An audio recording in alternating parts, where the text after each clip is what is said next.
We're here in Hot Springs, South Dakota, at the Mammoth Site. Let's go check it out.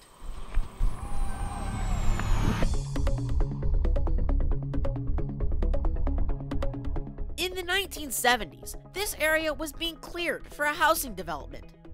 But all construction stopped when mammoth bones were found. As they unearthed the area, it quickly became known as one of the largest concentrations of mammoth fossils in the world. Where did they come from? Why did they die here? Secular scientists have used carbon dating to estimate these mammoths died here 26,000 years ago. But with only 4,350 years since the flood, how does it fit in with the biblical worldview? Are the dates we get from carbon dating right? What other factors can give a more accurate date based on the biblical timescale? Finally, we don't see mammoths here today. So, what caused them to go extinct? Does the Bible hold the key? Find out all this and more next on Awesome Science.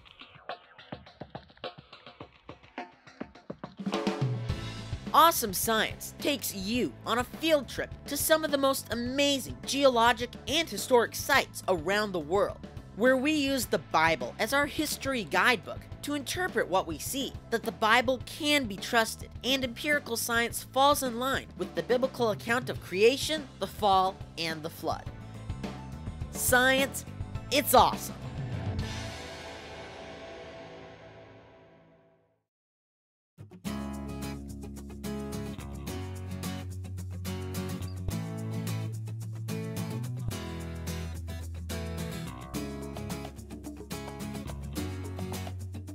The southeastern edge of South Dakota is known for many famous sites: Mount Rushmore, Crazy Horse Memorial, and Wind Cave National Park. But it's also home to the largest find of mammoth fossils in the world at the Mammoth Site. In 1974, construction crews were leveling this area in Hot Springs for a new housing development when bones started showing up in the dirt. Construction was immediately postponed and scientists were brought in to examine the bones. The fossils were quickly determined to be mammoth tusks and bones.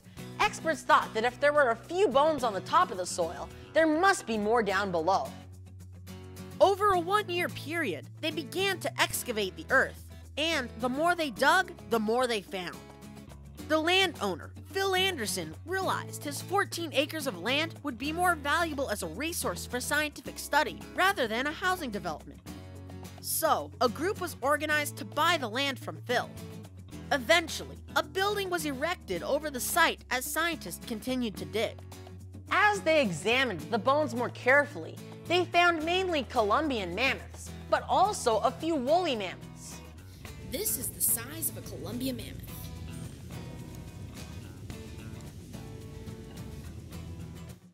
In addition, they have found a number of other mammal fossils, some of which are extinct. So far, over 60 mammoths have been discovered, but it is estimated that over 100 died there. Digging still continues at this site today. So, what happened here? How did so many mammoths die in this one spot? When you visit the site, you will see many references to the millions of years of evolution, with no consideration for the biblical worldview. This doesn't mean you can't trust some of the scientific methods they used, but it's important to realize the worldview the Visitor Center presents. As the paleontologists began to dig, they wanted to know why so many fossils were in the same place. As they examined the sediments and geology of the area, they began to form a theory. Hot Springs is known for its underground springs and mineral water. Underground springs have been known to wear away rock layers below the surface, creating a cavity or cave underground. Eventually, the top rock layer can fall into the cavity, causing a sinkhole in the ground. These sinkholes can then fill in with water. After examining the geology at the site, it is thought that this area was once one of these sinkholes where the mammoths and other mammals fell into and couldn't get out, so they died here. Back when mammoths were roaming the area during the Ice Age, this area of South Dakota had a different climate. Because of the flora fossil evidence, It's been suggested this area was once a cold, treeless grassland with scrubby brush. To the south were temperate grasslands. This is much different than today, where we find pine-studded forests and semi-arid grasslands. Scientists have suggested from the fossil evidence that many of these mammoths were traveling through here around the first snow of winter or early spring. There were probably not a lot of grasses and plants to eat at that time of year. The sinkhole provided warm water, estimated to be at least 95 degrees, with fresh grass on the edges. The mammoths and other creatures were looking for food, so they went down for a bite. When they got down, they quickly ran into thick mud. They could have gotten stuck in the mud and unable to climb the steep, slippery walls out of the hole, so they died there. Other mammals fell in as well, possibly looking for food or even munching on a stranded mammoth. Based on the bones and teeth, scientists have been able to determine all of these mammoths were young adult males. Based on the behavior of elephant herds, it is known that young adult males are often kicked out of the herd and travel alone or together until they form their own herds. Young adult mammoths would probably not have the wisdom or herd protection to avoid the danger of a sinkhole. Seeing food down below, they likely walked right into a trap. It is thought that this sinkhole was open for 300 to 700 years, but the preservation of the bones may indicate a much quicker demise. The story we just reviewed is based on the ideas of secular scientists who believe this all happened 26,000 years ago. They assume this long age because of their worldview. But when we use a biblical worldview, we can accept many of the interpretations of observations made here at the Mammoth Site. Only our time scale is different. The Bible indicates that about 4,350 years ago, the global flood destroyed the entire earth. All of the people and land animals died except for Noah, his family, and the animals on the ark. Fossil evidence from the flood indicates the Earth probably had a much more temperate environment before the flood, with very little dramatic seasonal changes. But after the flood, the climate changed drastically. With the catastrophic geologic activities going on during the flood and their waning thereafter, the oceans heated up, providing perfect conditions for increased evaporation that resulted in a massive amount of snow and ice accumulating in the mountains, so that 30% of the continents were eventually covered in ice in less than 300 years. The animals came off the ark and began to multiply and spread across the globe. The water trapped in the ice caused the ocean levels to be lowered by up to 300 feet below what it is now, resulting in some of the continental shelves being exposed. The Bering Strait area between modern-day Russia and Alaska was dry land, and animals and man could walk across. In addition, during the first part of the Ice Age, there was an ice-free corridor along the east side of the Rocky Mountains. Many animals and humans came through this corridor into what is now America and Mexico. Eventually, they made it into South America. Later in the Ice Age, this corridor was cut off by the Laurentide and Cordilleran ice sheets coming together. The Columbian mammoths, which have shorter hair, moved south, while a majority of the woolly mammoths were able to tolerate cooler temperatures in the north. From the fossil evidence, we are fairly confident that the area north of the ice sheets was covered with vast grasslands, and only later at the end of the Ice Age did it grow very cold. Several thousand years ago, this area of South Dakota was near the southern edge of the ice sheet where mostly Columbian mammoths roamed. But this was not 26,000 years ago, it was only a few thousand years ago in the centuries right after the flood. Excavation of fossils here at the Mammoth Site has been happening since 1975. Many of the mammoth bones have been left where they are found for study and for visitors to observe. If bones are taken from the ground, they are quickly prepared for preservation. Every bone has been mapped carefully and the data processed in a computer to give the scientists a 3D rendering of the area, showing the positions the mammoths were buried in. Exposing the bones is a painstaking process. Workers remove the surrounding dirt with trowels and small brooms. For delicate work, they use small dental tools and soft brushes, taking care not to chip the bone or ivory, which can be very brittle. Once the sediment is removed, workers paint the bone with a protective resin to give the delicate fossil added strength. The Mammoth Site is very unique in that many fossils are scattered among a small area and easy to find. The sinkhole area provides a great place for us to study the mammoths, since they all died so close to one another.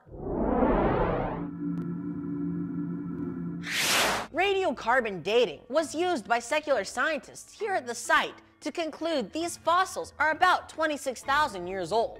Since the Bible indicates the flood happened around 4,350 years ago, the events here at the Mammoth Site had to have happened since that time. The very fact that these fossils are near the surface tells us that they died after the flood, because the flood laid down thousands of feet of sediments below these mammoth fossils. So how do we know for sure the actual date these mammoths died? If we are going to accept the secular scientist ages based on carbon-14 dating, then it is important to understand how carbon dating works and what the numbers really mean. First of all, how is carbon-14 produced? When cosmic rays bombard the Earth's atmosphere, they produce fast-moving neutrons. These excited neutrons then collide with nitrogen atoms in the atmosphere, changing them into radioactive carbon-14 atoms, which then bond with oxygen atoms to make carbon dioxide. Plants absorb this carbon dioxide containing carbon-14 during photosynthesis, as well as carbon-12, the most common isotope of carbon. When animals eat the plants, the carbon-14 enters their bodies. You can only use radiocarbon dating to determine the age of things that were once alive. Different radiometric dating methods are used to date rocks. The carbon-14 in the bodies of the animals breaks down into nitrogen-14 and escapes at the same rate as new carbon-14 is added, so the level of carbon-14 remains stable. When an animal dies, the carbon-14 continues to break down to nitrogen-14 and escapes, while no new carbon-14 is added. By measuring the amounts of carbon-14 and carbon-12 in a sample, and then comparing them to the amounts of carbon-14 and carbon-12 in organisms today, scientists calculate how long ago the animal died. But not all radiocarbon atoms decay at the same rate. Each carbon-14 atom reverts to nitrogen-14 at a different time, so radiocarbon decay is considered a random process. A special instrument called an accelerator mass spectrometer, or AMS, is used to measure the ratio of these isotopes of carbon in a sample, like the mammoth bones. The decay of carbon-14 into nitrogen-14 can be measured, and we can determine that rate of decay. The time it takes for half of the radiocarbon to decay is called a half-life. The half-life of radiocarbon is 5,730 years. If you started with 1,000 atoms of carbon-14, in 5,730 years, you would have only about 500 remaining. Dating dead things that are supposed to be millions of years old is considered impossible with radiocarbon dating, because the half-life is just a few thousand years. There should be no radiocarbon in a bone that is millions of years old. Yet secular scientists claim they can still date dead things using radiocarbon dating and get ages of tens of thousands of years. But there is a catch here, because there are some basic assumptions made by these scientists when radiocarbon dating is used. First, they assume carbon-14 has always been produced at the same rate it is being produced now. Second, they assume that there was no contamination of the sample by outside sources of carbon-14. If they get dates that don't match with their assumptions of how old something is, they say it was contaminated. Third, they assume they know the amount of carbon-14 the specimen started with. Think of an hourglass. If you walk into a room and see the sand moving from the top to the bottom, but you didn't see it start, you don't know how long it's been going because you don't know how much was in there in the beginning. Fourth, they assume the atmosphere has had the same carbon-14 concentration in the past as it does now. And fifth, the biosphere, or place on Earth where organisms live, has always had the same overall carbon-14 concentration as the atmosphere. These are big assumptions, and an error in any one of them would cause dates that aren't reliable. For instance, scientists have now documented that the atmosphere's concentration of carbon-14 varies considerably according to the latitude. They have also determined several geophysical causes for past and present fluctuations in carbon-14 production in the atmosphere. They attempt to correct their calculations based on these ideas, but they are still using unprovable assumptions. If we use the Bible as our authority on the age of these mammoths, we know that they are less than 4,350 years old because they died after the flood. With our Bible as the guide on the age of the Earth, we can also use other scientific investigations to show radiocarbon dating may not be the most reliable method for dating these fossils. We know from measurements, for instance, that the Earth's magnetic field is decreasing by half in strength every 1,400 years. That means 1,400 years ago, it was twice as strong as it is now, and 4 times as strong 2,800 years ago. Also, sunspots will affect the Earth's magnetic field. How do these factors affect the radiocarbon numbers? The magnetic field partially shields the Earth from the influx of cosmic rays, the rays that change nitrogen atoms into radioactive carbon-14 atoms. A stronger magnetic field in the past would have reduced the influx of cosmic rays into the atmosphere, which would have reduced the amount of radiocarbon produced in the atmosphere, lowering the amount of carbon-14 entering the biosphere on the Earth's surface. Finally, the catastrophic flood would have buried almost all of the carbon in the pre-flood biosphere. A teeny percentage of this carbon would have been carbon-14, but mostly carbon-12, which makes up 98.9% of all carbon atoms. Carbon-12 is stable and does not undergo radiometric decay. We can see today the size of the coal beds, oil deposits, oil shale, natural gas deposits, and all of the fossils in limestones and other sedimentary rocks, indicating the huge quantity of plants and animals that must have been alive when the flood struck. There was likely 500 times more carbon in the pre-flood biosphere than what we see in our biosphere today. If there was so much more carbon-12 in the pre-flood biosphere, then the proportion of carbon-14 to carbon-12 would have been very much smaller than the proportion in today's biosphere. Why? Because the Earth had so much more plant life, and carbon-14 production was greatly reduced back then because the Earth's magnetic field was so much stronger.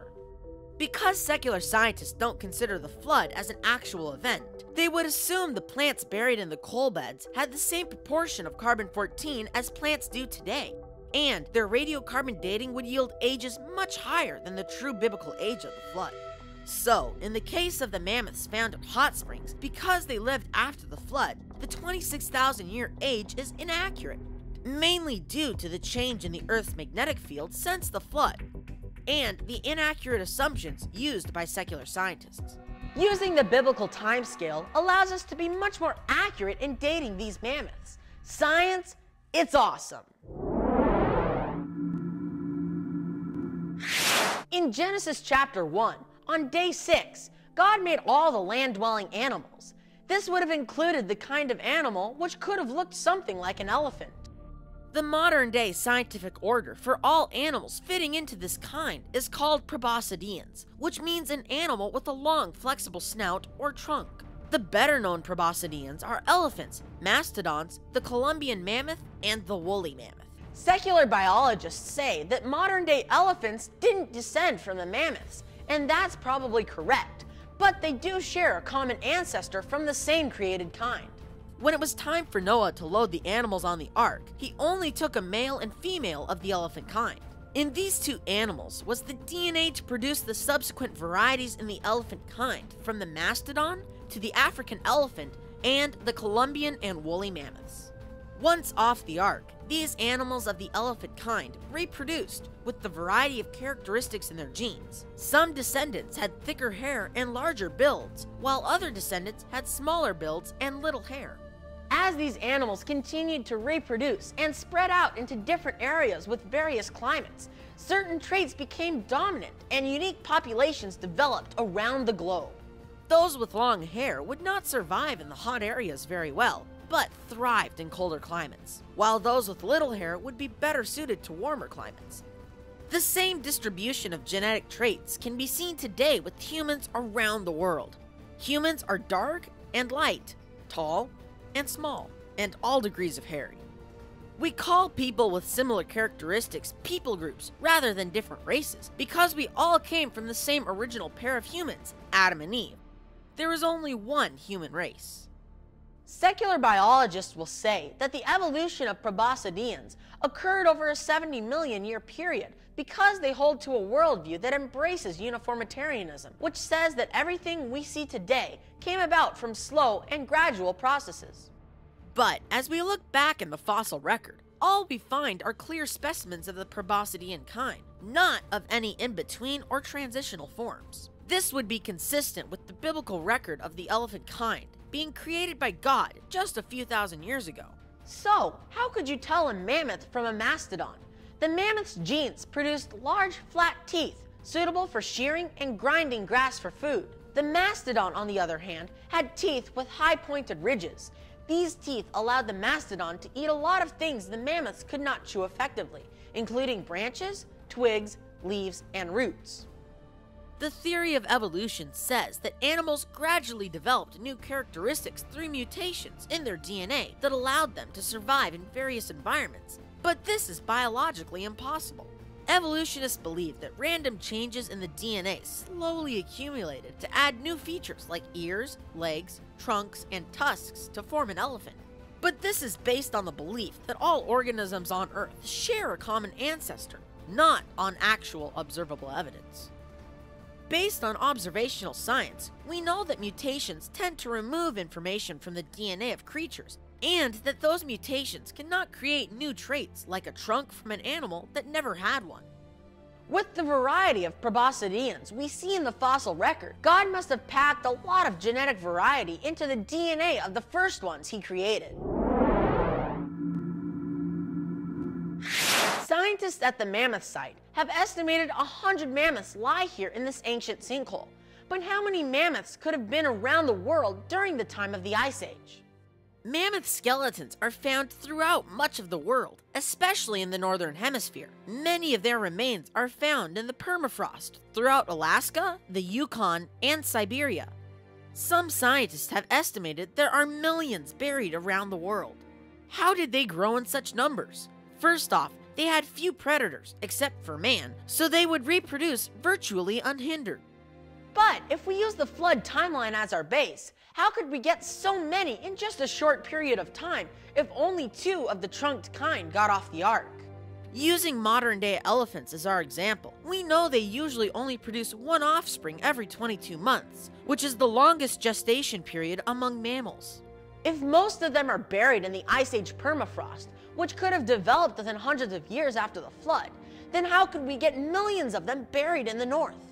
Let's just use some simple math. If the 2 members of the elephant kind got off the ark and in 2 years they had a baby, then you would have 3 elephants. You would need another male or female for them to reproduce with each other, so you would have to wait another 2 years. Then it takes an elephant 10 years to mature before they can start having babies. But in that time, the parents will have had 3 more. A female elephant can have babies for up to 30 years, so it is possible to have up to 15 babies from 1 female. You start to do the math, and in less than 300 years, you have millions of the elephant kind. During this time, you would also have short-haired and long-haired, small and large individuals of these animals developing. Then, they would begin to spread as herds. Because they eat so much, they would need to move further out to graze. Because conditions after the flood near the coastlines were temperate, there would be a lot of grasslands for them to graze. These large grasslands would provide abundant food and encourage exponential growth of the mammoth populations. With few predators, their numbers would grow into millions very quickly. With warm oceans worldwide at the end of the flood, evaporation was intense, creating very large storms across the continents. This fell as snow in the highlands.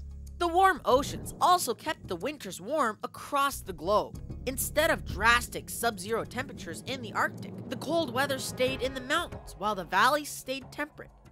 The Earth was also settling down geologically for 100 years or so after the flood, with large amounts of volcanic activity.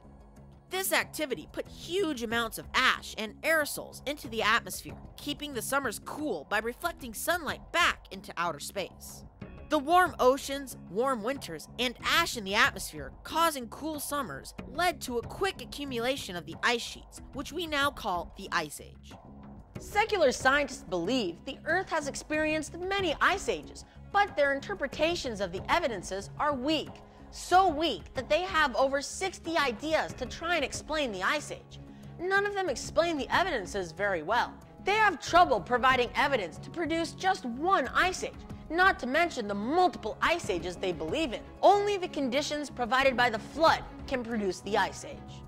Scientists who believe in the Bible's timeline of history have tried to calculate and model how quickly an Ice Age could develop. They believe it could take only 500 to 700 years. But biblical time constraints and archaeological evidence would also limit the Ice Age to only about 300 years.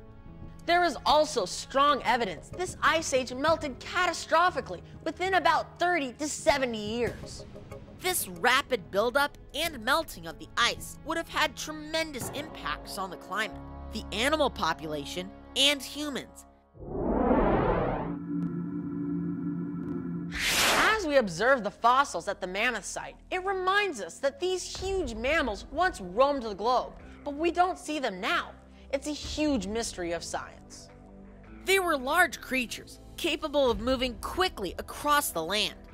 Because they had few predators, they could grow quickly in number. Why did they go extinct? In addition, there were many other large mammals that died during the same time all around the world. Extinctions do happen, but this event of massive mammal extinctions around the same time is unique, and indications are that it all happened near the end of the Ice Age. Secular scientists have debated over several ideas as to why this mass extinction happened. Some think humans may have driven groups of mammoths and other large mammals over cliffs, then slaughtered and butchered them. There are a couple of problems with this idea. Mammoths probably weren't reckless enough to follow one another off the edge of a cliff, and besides that, cliffs were uncommon in most places where mammoths lived. A second idea is hunters may have selected younger mammoths as their prey. The youth were considered slower and less experienced at evading hunters. The young were being killed faster than they could be replaced. Eventually, the population became older and smaller until they died out completely. The challenge with that theory is there's not a lot of evidence linking spear points and butchering tools with mammoth remains. They died of other causes. Another theory says that hunters killed the mammoths in a swift and massive attack before the mammoths learned to avoid human hunters. But there were too many mammoths for this to happen and not enough humans.